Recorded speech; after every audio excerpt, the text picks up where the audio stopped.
Hello, ladies and gentlemen, and welcome back to another episode of the Daily Friend Show, the Wednesday edition. I'm your host, Nicholas Lorimer, and today I'm joined once again by the venerable and wise Terence Corrigan. Terence, how are you, sir? Well, if you say I'm venerable and wise, I'll accept it. Very good, very good. And of course, we are also once again joined by Mr. Bheki Mahlobo, who has not been on the show for a little while, and he has been savaging me behind the scenes, demanding to be on the Daily Friend Show. So, Bheki, welcome back. Thank you, Nick, for having me on, and to the viewers of the Daily Friend. Just know that I've been fighting a losing battle until now to have me back on the show because I've missed you all. Excellent stuff. All right, let's get into our first story for today. And this is a study which comes out of the University of Johannesburg, UJ. The study is titled Energy Racism. And its headline conclusion, as reported in the media, is that Black working class in townships bears the burden of South Africa's electricity crisis. So the paper aims to explore the experiences, responses, and solutions of community members regarding the energy crisis. It goes on to say, everyone is having problems with electricity, everyone has experienced load shedding, but people who live in Soweto and other working class townships have bigger problems with electricity. Among other things, victims of what the paper refers to as racial capitalism have been robbed of their access to safe, clean, reliable, and affordable supply of electricity. It continues, the demise of apartheid did not eradicate some key forms of oppression, exploitation, and domination in a new, in square quotes, democratic South Africa. Race, class, and gender remain potent predictors of economic and social well-being. Racial capitalism continues, but in conditions of intensifying global and perennial capitalist crisis. In addition to load shedding, the latter is a racist policy targeting Black areas for power failures aimed at reducing SA's energy demand given Eskom's inability to cope. In an interview given after the study was published on SAFM, director of UJ's Center for Sociological Research and Practice, who I believe was also a co-author of the paper, Dr. Trevon Gupta, said no one was paying attention to how the electricity crisis is being experienced by people in Black townships in the villages and shacks. We found that Black working class people suffer the most and bear the brunt of the crisis in SA. They suffer more power failures and have less equal access to equal treatment. So, Bheki, there's a number of issues we can unpack here. One is, firstly, I just want you to tell us what exactly load reduction is. But secondly, this feels to me like a thing we've seen very much in South African academia, particularly in the kind of social sciences, or the social studies, where you take whatever a problem is, whether it's the circular problem of electricity or water or whatever, and you try to cram it into the square hole of racial capitalism, racism, structural oppression, all these other things. I don't know what to make of this. Bheki, what are your thoughts on this? Yeah, Nick, just to start off there, you asked me what load reduction is. And for the viewers, what load reduction is essentially is in communities where there is a large proportion of households that have illegal connection in terms of power, then what happens is that the local municipality implements load reduction, where the power essentially is cut off for an average of about 5 hours. These are particular areas that I know of, such as that of Vosloorus, as well as some areas in the East Rand, Katlehong areas, and so forth. Now, in this particular point here, Nick, is that, yeah, of course, there are load reduction in these areas, and predominantly these areas are poor areas. However, what I struggle to find here is actually to understand whether this issue is deep-rooted in racism, whereas the cabinet involved that is responsible for the failure of Eskom as well as its declining capacity has been largely a Black cabinet. And its failures, unfortunately, do impact a large proportion of South Africans, as well as that of poor South Africans who are predominantly Black South Africans. So here, the issue here is not that this is capitalism that is exploiting people. And another thing that I'd like to also add here, Nick, is that one of the things that was said here is that nothing changed for the black working class over the years since 1994. And this is unbelievably untrue for an academic paper to say this. Look at employment, look at income levels for black working class, look at the labor participation rates from 1997 until 2007. What you'll find is that the employment level for black South Africans doubled, as well as for South Africans. You'll find an increase of black individuals availing themselves to work because they were barred before 1994, before democracy in the country. You'll see the increase of middle class in the country. You'll see an increase in service delivery, as well as in areas such as rural Eastern Cape, which received electricity in 2007, although it is, I have to say, quite unreliable. But that is reflective of policies that have been implemented by the ruling government, as well as the respective municipalities when it comes to the failure of service delivery. And those are not the issues of the whites. Those are not the issues of a particular set of racial class, be it white, be it another, or be it tribal. This is completely an ideological issue. And ideological issues shape the policy in which the country has been pursuing over the past 10 years, resulting in load shedding as well as load reduction that we've seen over the past years. So what's interesting to me is how it seems that from the outset, this paper went to this thing we've often talked about, which is how academia focuses very much on people's feelings and perceptions. It says so in the title. It seeks to explore experiences, responses, and solutions of community members. And also, it was conducted in Soweto, which I think perhaps is not entirely representative of a lot of poorer areas around South Africa. Terence, what do you make of this? You also had some comments, not just on the paper itself, but also on the author associated with it, one of the authors associated. Look, there's two things that I'd like to pick up on. I think Bheki's made a number of made the sort of substantive points, but the person who delivered the interview that caught our eye, Dr. Trevon Gupta, he has a very long pedigree of association with, let's say, this community-based leftist politics. This is his brand, basically. And it's interesting if you look at his profile on the UJ website. He's referred to as a scholar activist. So I think that one must be careful about assuming that there's a sort of academic dispassion here. I think that you're coming with a very distinct approach and understanding of these things.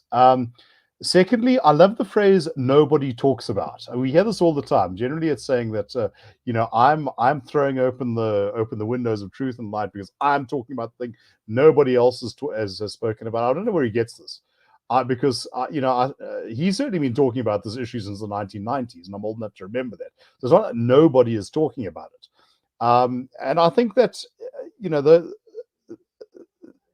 some of the issues that they raise here are issues that do merit serious consideration. Long before blackouts became the sort of life crippling experience that they've become for the South African economy, they were a regular feature in Soweto, in part, I think, because of poor maintenance, vandalism, and illegal connections. I mean, these are very, very real issues. South Africa has attempted to deal with this, and I'd take something onto what Bheki has said through the rollout of one of the developing world's largest welfare states. I'm actually not an opponent of this. I think that given our high levels of unemployment and poverty, and I think their structural nature, I don't really see much useful alternative. But it's the inability to get economic growth going in a way that puts people in a position to drive their own mobility that has kept people kind of locked in this downward spiral. And I think that the idea that this is all, the predations of rapacious free market capitalism is about as unconvincing as the New York Times telling us that we had this Ayn Randian free speech dystopia in the 1970s. No, the problem is that you had a government that talked sort of market-based solutions up to a point, but had this hugely destructive statist impulse, which it wanted to use for patronage purposes. So I think we ended up getting the worst of both worlds. Yes, a sort of a rhetorical commitment to a developmental state that became a vehicle for plunder. Halfway committed to a private sector that was going to make a contribution, but distrusting it all the way. So we got neither the sort of capitalist dynamism, which might make up for the lack of conscience, or any kind of reasonable state-driven egalitarianism, for want of a better term. So yeah, I think that racial capitalism can sit this one out. It's a lot more complicated. But then again, if one is a scholar activist, perhaps one wants a particular outcome. Yes, no, I suspect that that's at least part of the framing here. But I mean, some of the issues raised here are very as you say, very important. But there are, I think, some pieces that are lost here. For one, load reduction is very much, as Bheki said, something that comes in a lot of ways from illegal connections.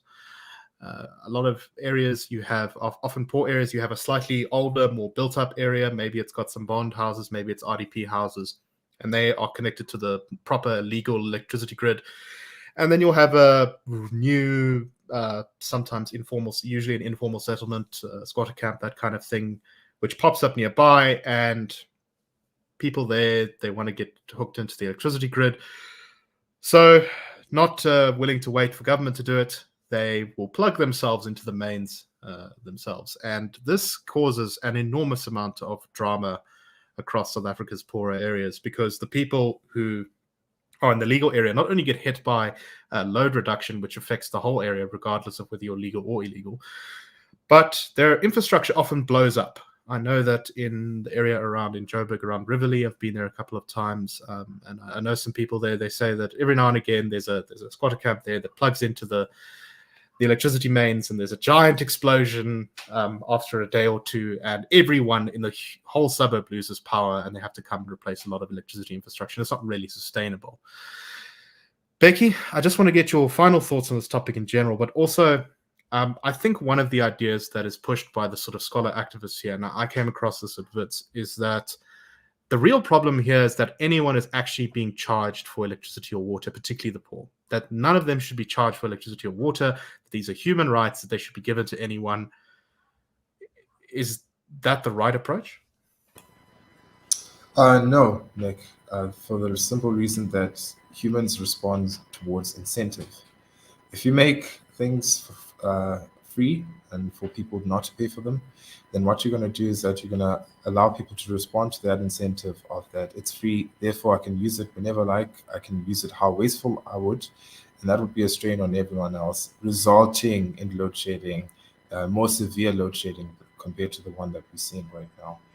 The solution to this here, Nick, is more options for millions of South Africans. That is what free market is. It's a failure of academia to recognize this, that free markets comes down to the choice towards the consumer. The consumer is the one that dictates which product is going to be produced, which product is not going to be sold. And when it comes to such important issues such as electricity, it is of utmost importance for consumers to have a variety of options, and with that, the competition that then ensues, resulting in lower prices in terms of energy costs, which is the usual thing once you allow a free market to do what it does best, providing the best value for their consumers at the lowest price. Without that, you're going to continue to see nationalization, you're going to continue to see high levels of electricity prices combined with load shedding. So that is not the solution that is being purported by this academic paper. The right solution, rather. Indeed. All right, let's move on to our next topic, and this is inflation. So inflation has hit 5.9% for the first time in 5 months. Annual consumer price inflation has remained unchanged at 5.9% in April of 2022. Stats SA reported today. This is the third time in 5 months that the rate has been so high, and it's right at the edge of the upper rate of the target for inflation of 6% that the South African Reserve Bank has set. This rise in inflation was hit mostly by transport costs, which were up almost 15%. Despite some of the tax relief granted on fuel levies, they were much higher in April of this year. They were 29% more expensive, or fuel was 29% more expensive in April of this year than it was the year before. Prices on food, non-alcoholic beverages increased by 6% year on year. And there was a small increase on a couple of other things like meat and stuff like that. But generally, it looks like transport is the main driver here. So, Bheki, what should we think about this? Do you think it's going to continue to go up? Is it going to stay with us for a while? We've seen all over the world that despite the the insistences that a lot of countries have been hit by inflation, despite the insistence of a lot of leaders, particularly in the US, that this was all going to go away pretty quickly, it seems to be sticking around. What do you make of this? Yeah, the term used by most politician officials was that it would be temporary. You saw this type of talking points among the Western governments, and this year, unfortunately, has been that of inflation year, Nick. Every single week this year, we've seen the reports of certain items becoming more expensive, such as that of fertilizer prices, for example, dramatically increasing, impacting farmers. And now what we are currently finding now with South Africa's high inflation level of 5.9%, just below the target band of 3 to 6%, but it's still historically high when you compare ourselves to our previous inflation numbers. Now, what does this mean? Unfortunately, this negatively impacts consumers in the country. You mentioned there, such as that of transportation. Overall inflation is sitting at 5.9%, but the individual items unfortunately hurt consumers the most, such as that of transportation, such as that of oil and fats used for cooking. That has increased about 21%. That is a dramatic increase, particularly that will impact the poorest of the poor in the country.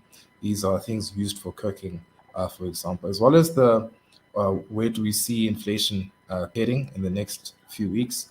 Unfortunately, we're seeing inflation at very high levels here, Nick. When you're looking at the consequences between Russia and Ukraine, that had an impact on wheat and corn prices as well as fuel prices. Those will add inflationary pressures in South Africa. What China has done with its zero COVID policy, implementing lockdowns, that's disrupting trade, which will result in elevated supply chain pressures, already on elevated supply chain pressures coming into 2022. So I do foresee that inflation to remain at elevated levels. The central bank, South African Central Bank, is closely looking at this, and tomorrow I believe that they will hike interest rates. I believe they might hike it between 25 to 50 basis points. Now, what this means is that it'll be more expensive for you to service your debt if you are in debt, and it'll be more expensive for businesses to take on debt as well as households. So it results in the hampering of economic activity already in an environment of low growth. Yeah, so unfortunately, things are not looking good from an inflationary perspective as well as that from an interest rate perspective. Terence, I just want to get your thoughts on this in general, but also on the political consequences. I think historically speaking, one of the worst things that can happen for any incumbent government is to have a lot of inflation, particularly when people have been used to a period of low inflation. It makes consumers' lives much more difficult. It really frustrates people. And I think that the pressure it puts on shows that, look, my prediction is that a lot of incumbent governments across the world are going to be in serious danger of politically falling over the next couple of years if inflation does not go away. And I think a lot of polling already suggests that might be the case. Terence, what do you make of this? What do you make of the possible political consequences? Well, here's an interesting thing in terms of just linking it to the previous issue we discussed about the effect on less affluent people. Inflation, particularly when it revolves around the means to satisfy your basic needs, is going to hit poorer people far more aggressively than it hits the wealthier. For a household in Northcliffe, perhaps it means fewer takeout dinners. for a household in Deep Sloot, it could mean, whether you have mealie meal to eat. I mean, it's that sort of thing. I mean, cooking oil, bread, these are basic foodstuffs that we're concerned about. The other interesting thing is that it's interesting, despite the centrality of inflation to our lives, how it plays virtually no role in political debate. I wonder if 10% of our parliamentarians could give you an intelligent answer about inflation. They can talk with eloquence and passion about statues of Louis Botha, or students peeing on each other or whatever. Top tip, we don't do that. That's disgusting. And I think that guy deserves to have the book and everything else thrown at him. But the point is that that sort of thing animates discussion. Cost of living, it's almost like it's too complicated for us to talk about. And something that has sort of circled in the outer rims of our debate is the idea of abandon control of inflation, just let it ride, and somehow you'll get growth through that. I don't think people can actually explain the mechanisms, but it's the idea that we can print our way out of our problems. It's nice, it's easy. There's no need for policy change. You can keep your ideology, but somehow if we just print trillions of rands, we'll just all be wealthy, and everything will be fine. I think the problems, I think the consequences of that would be, to use another dreadful South Africanism, too dreadful to contemplate.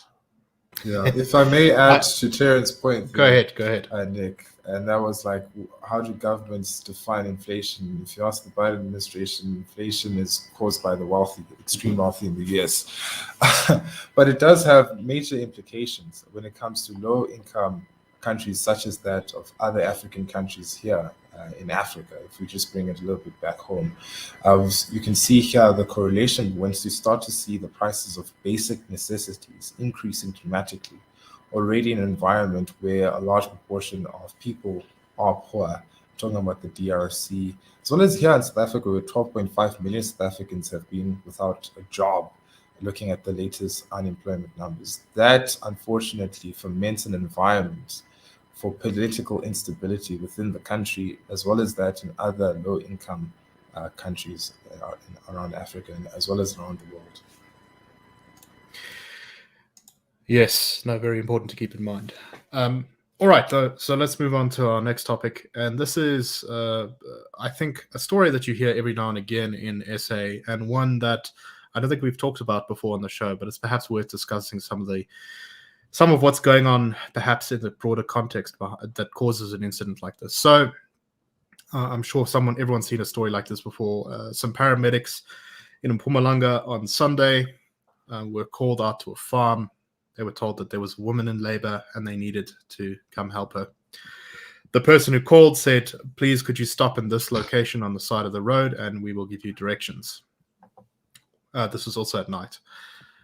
The ambulance went out and they were robbed at gunpoint.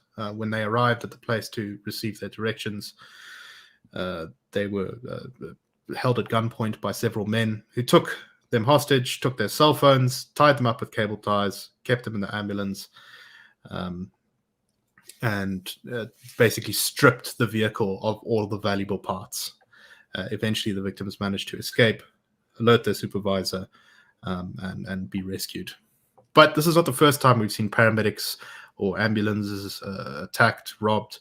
I know the city of Joburg has, I think, I'm not sure if it still had it, but as at one time it had an armored ambulance, which was used specifically in, I think, the center of town around Hillbrow when it was New Year's Eve, because I don't know if you've ever been to that part of town or seen it on TV, but things get a bit exciting at the New Year's parties then.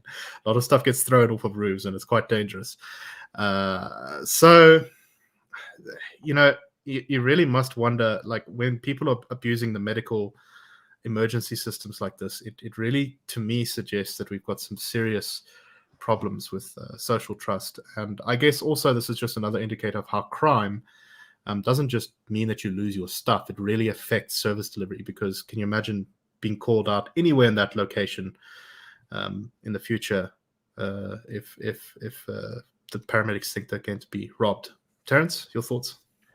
Well, once again, let's come back to our first story. Who does this affect? And once again, I'm old enough to remember when these sort of things, where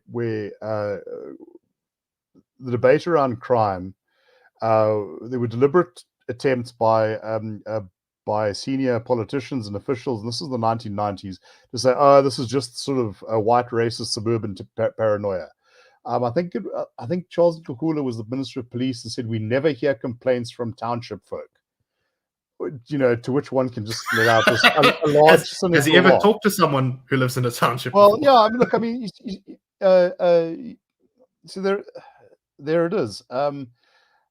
One police officer that I spoke to about this, whose beat kind of covers both suburban and township areas, said, "Yeah, look, suburbanites can make their voices heard. They're eloquent. Basically, you're going to get coverage." He says that township folk just do not have the same visibility. But for them, he says the threat of crime is just it's exponentially more serious now. Just like with Eskom, when the sort of public provision doesn't work, or where it's inadequate or whatever, if you're fortunate to have a bit of money, you can buy a generator, or do whatever you got to do. If you're dependent on the public provision, you sit in the dark. If you have a bit of money, you can maybe pay for a security firm that can then make a reality show out of it to come and protect you. If you don't, well, you just are exposed at that much more elevated risk. If you are living in a marginally better policed area, the ambulance that comes to your house will get there.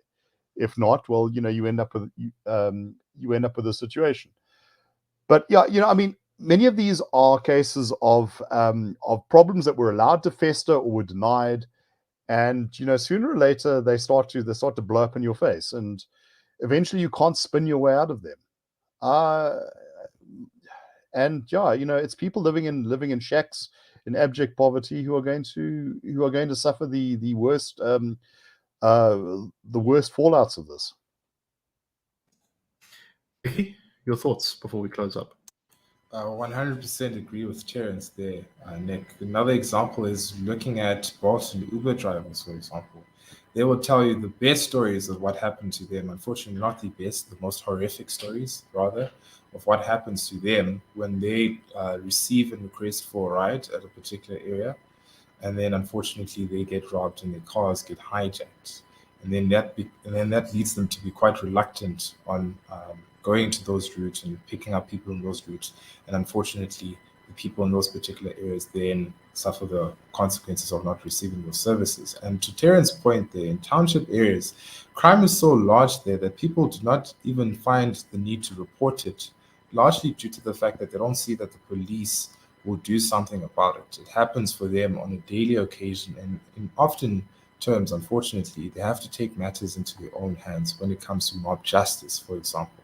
So these are really huge issues that needs to be tackled, and if they don't, unfortunately, dire situations may occur in the future. Well said. All right, that's all the time we have for today. Just a reminder that we will not be on air tomorrow because we are doing nefarious things amongst ourselves, and so we won't have time, unfortunately, to record the show. But we hope that you enjoyed the episode today, and if you liked it, please subscribe to us. Subscribe on YouTube, on one of the podcast apps, on wherever you're listening to this, and also check out the dailyfriend.co.za, where all three of us are published from time to time, and plus many, many more. If you don't like any of us three, I'm sure you'll find a writer there who you at least find interesting and worth reading. But anyway, thank you very much. And we will see you next week on the Daily Friends Show. Have a great one, everyone.